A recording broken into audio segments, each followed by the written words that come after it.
O senhor é um crítico do bolsonarismo, né? Não só do presidente Lula, mas dentro do seu espectro político que é a direita, o senhor é um crítico do bolsonarismo. Queria saber onde que o bolsonarismo errou na sua avaliação. Nossa, então prepare uma live de 3 horas. Recebe agora o pré-candidato à presidência pelo Partido Missão, Renan Santos. Seja muito bem-vindo e obrigada. Olá, tudo bom? Obrigado aí pela oportunidade. Boa noite. Bom, o senhor ainda é um nome desconhecido do ponto de vista nacional. E só que depois que teve aquela revelação da relação do Flávio Bolsonaro com o Daniel Porcaro, o senhor apareceu em terceiro lugar na pesquisa Atlas, né, na frente de nomes conhecidos como Romeu Zema e Caiado. Foi uma surpresa? Não porque não é verdade. Eu já estava na frente deles antes. Eu já estava crescendo também antes da revelação. Não sou fruto dos erros do Flávio de maneira alguma. Na verdade, eu já estou em terceiro na pesquisa Atlas desde março. E aí eu já tinha ultrapassado eles antes. E eu estou numa curva de subida anterior a esse processo. Tanto que eu estaria atingindo esses números com ou sem o Flávio. Então, eu já esperava. Minha meta era chegar a coisa de 10 a 12% até as vésperas da eleição, lá para agosto, e eu vou alcançar essa meta. E o senhor, de qualquer jeito, com essa revelação, né, por mais que o senhor já está citando aí a questão da Atlas, que o seu nome já vinha à frente, essa revelação, de alguma forma, abre mais espaço para outro nome da direita crescer, enfim, e se viabilizar para um segundo turno? Abre, no caso, mais para mim, porque os demais pré-candidatos de direita, o Zema e o Caiado, eles se colocam como auxiliares do Flávio. E eles se reuniram, inclusive, recentemente com o Flávio, gravam vídeos. O Zema já se colocou novamente como uma opção de parceiro, de vice pro Flávio. Então fica aquela coisa esquisita em que o Zema diz que é imperdoável o que o Flávio fez, mas ele topa ser vice de um cara. Então é perdoável, não é imperdoável. Né? Então eu acho uma situação muito complicada. Na verdade, tanto o Zema quanto o Caiado, eles tentaram construir a reputação deles como líderes políticos como auxiliares do bolsonarismo. Nunca fizeram crítica aos Bolsonaro. E aí isso está cobrando um preço agora. Eles não conseguem se estabelecer como lideranças justamente nesse momento em que o bolsonarismo mostra toda a sua fragilidade. E eu não sei como eles vão resolver isso. Para mim, que estou firmando uma liderança que é crítica a qualquer grupo político que se envolve em escândalo de corrupção, para mim é natural, vamos dizer, esse encaminhamento. Então, onde sou conhecido, especialmente dos mais jovens, das pessoas mais bem informadas, eu já estou numa posição bem boa. E, Renan, bom, o senhor é um crítico do bolsonarismo, né? Não só do presidente Lula, mas dentro do seu espectro político que é a direita, o senhor é um crítico do bolsonarismo. Queria saber onde que o bolsonarismo errou na sua avaliação. Nossa, então prepare uma live de 3 horas. Foram muitas coisas. O bolsonarismo, primeiro, é um movimento sectário dentro da sociedade civil. Ele é um movimento que ele é oco em termos de perspectiva de Brasil, em termos de ideias. Então, não adianta você chegar ao poder por ser popular junto a uma parte do eleitorado e não saber o que fazer quando você chega no poder. Terceiro, que a família Bolsonaro já estava envolvida em escândalo de corrupção antes mesmo de chegar no governo em 2019. E essa corrupção pretérita, especialmente do Flávio, cobrou um preço. Tanto que o Bolsonaro teve que destruir a Operação Lava Jato, o próprio aparato de investigação do Estado brasileiro, num acordo com a STF para salvar o Flávio.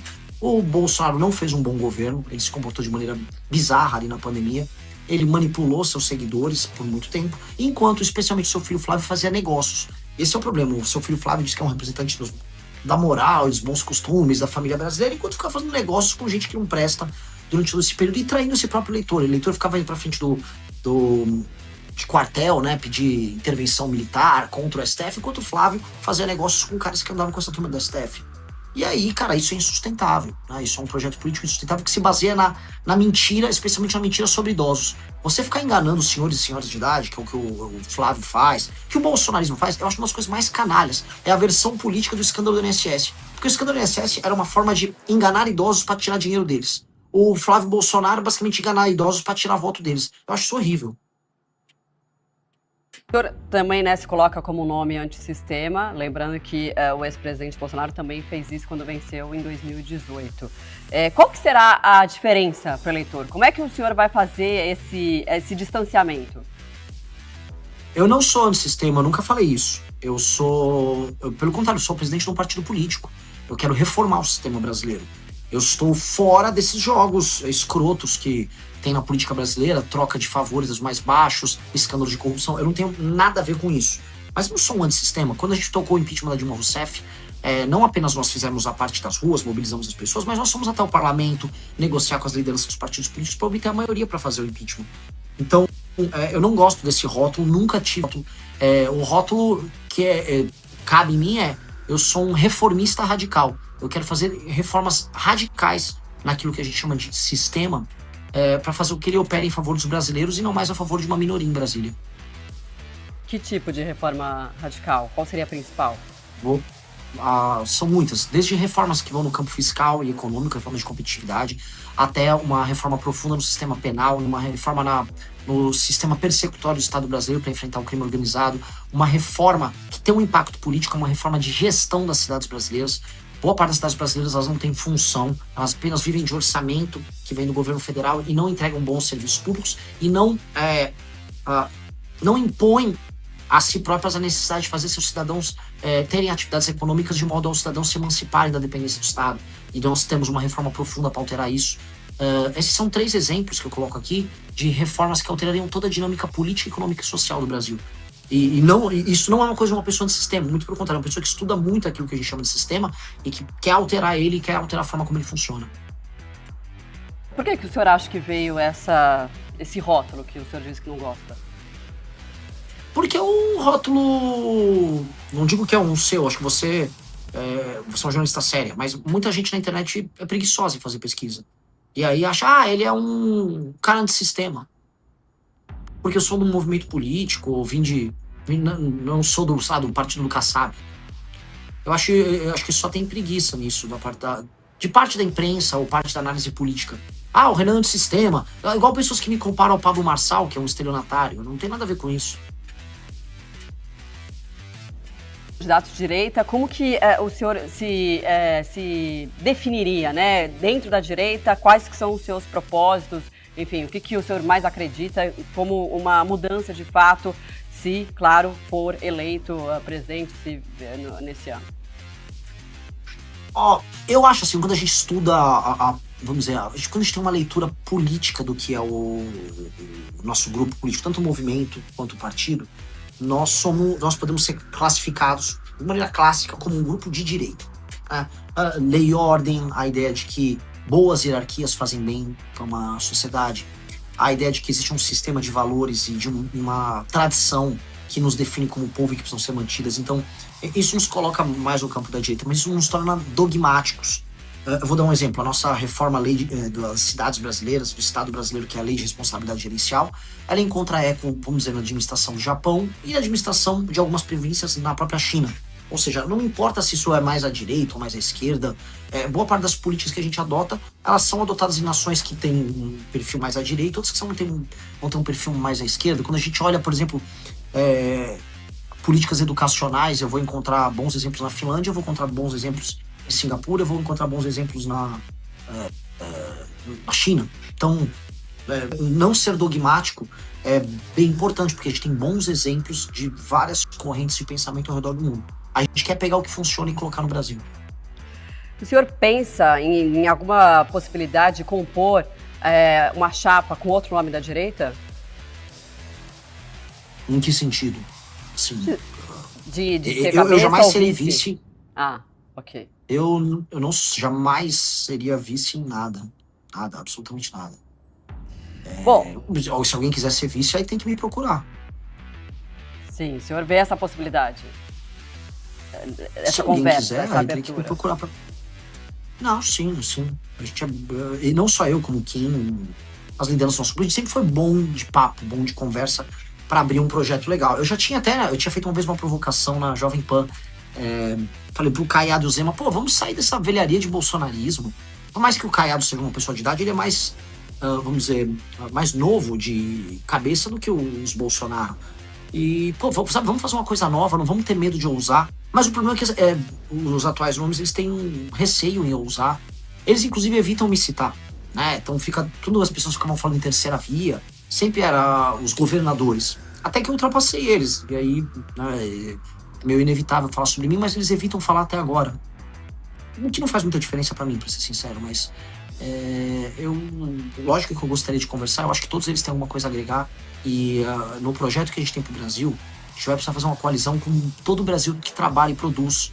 E isso incluiria políticos que, a despeito de algumas discordâncias pontuais que eu posso ter aqui e ali, eles agregariam demais. O Caiado foi um bom governador em Goiás. Efetivamente, o Leite foi um bom governador no Rio Grande do Sul. Ratinho eu não diria com a mesma energia, mas o Zema tem alguns pontos positivos para trazer do governo de Minas Gerais. Então, sim, a gente toparia sentar e conversar e compor um projeto comum de Brasil. Mas, naturalmente, o projeto é o nosso. Até porque, vou dar um exemplo. Eu tô aqui com o livro amarelo, né? Que é o programa nosso. A gente publicou 6 livros com estudos e projetos para o Brasil. A gente estudou muito para chegar até aqui. E tá propondo muita coisa. E, infelizmente, eu não vejo das demais pré-candidaturas nada nesse sentido. E como eles não têm, então, bom, plano nós temos. As pessoas já estão reconhecendo. Eu tô ultrapassando eles mesmo tendo muito menos recurso no nosso partido político. Então, seria natural eles aderirem a um projeto mais sólido que tem. O senhor tem um forte apelo, né, nas redes sociais. Um levantamento da Ativa Web que a gente trouxe ontem mostrou que o senhor é o que mais teve engajamento entre os presidenciáveis nos últimos 30 dias. A que o senhor acredita esse resultado? Eu não sei. Eu não sei porque os outros têm agências de publicidade, têm marqueteiros.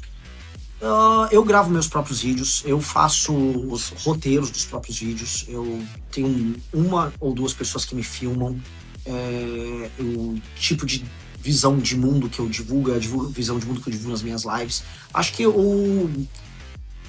nós somos muito originais no que nós fazemos, o Partido Missão, o Movimento Brasil Livre, e nós temos uma visão otimista do Brasil. Então, quando eu falo dos problemas, eu quase sempre, os vídeos, eu trago as soluções. E eu falo, vamos imaginar um Brasil melhor? Eu não sou aqui, eu não tô me colocando igual o Lula hoje faz. Pelo menos eu não sou um Bolsonaro. Ou igual o Flávio faz, que eu não sou o Lula. Olha, eu sou horrível, tá? Mas, pelo menos eu não sou o Lula. Eu falo, não. Tem um Brasil maravilhoso pra gente construir. Nós somos potencialmente uma das 5 maiores nações do mundo. Dá pro Brasil se tornar uma dessas 5 maiores nações do mundo. Dá pra gente desfavelizar o Brasil. Dá pra gente ter investimento em infraestrutura. Dá pro Brasil ser economicamente um país complexo em muitos termos. E não só um exportador de commodities. Dá pra gente destruir o crime organizado. Dá pra gente fazer todas essas coisas. E quando você traz essa visão otimista, aí você traz as pessoas pra um caminho que não é o caminho só da treta por si só. Mas um caminho otimista e, vamos dizer, construtivo, imaginativo. E eu acho que isso é muito sedutor, no melhor sentido do termo. É muito sedutor você pensar que, em vez de eu ficar brigando aqui, tem um louco, esse tal de Renan, falando de propostas sérias, ambiciosas e possíveis para o meu país. E aí você começa a conquistar, inclusive, as pessoas e os lugares do Brasil que estão mais céticos. No Nordeste foi isso, sabe? Ir para os lugares que não tem menos atividade econômica, que tem uma pobreza geral, falar, cara, dá para o Maranhão ser um baita estado. Imagina você falar isso pro Maranhão. O Maranhão hoje é o oposto do baita estado. O Maranhão hoje é o pior estado para se viver no Brasil. É horrível hoje morar no Maranhão.